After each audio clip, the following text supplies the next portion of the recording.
Pemirsa, penerapan protokol kesehatan COVID-19 wajib dilaksanakan hingga saat ini. Penerapan protokol kesehatan COVID-19 diterapkan di desa adat pada setiap kegiatan. Guna menekan penyebaran virus corona, seluruh lapisan masyarakat wajib menerapkan protokol kesehatan COVID-19.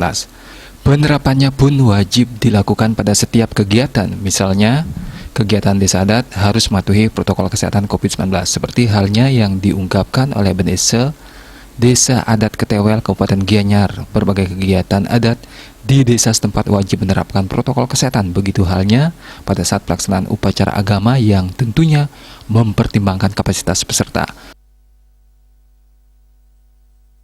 Gering Agung COVID-19, Keramu Isi Ketewel dalam melaksanakan kegiatan agama, upacara agama dan adat ini sudah melaksanakan protokol kesehatan, pakai masker, jaga jarak, dan cuci tangan, dan upacara itu selalu diadakan ngubang, mempersedikit personal yang sembahyang.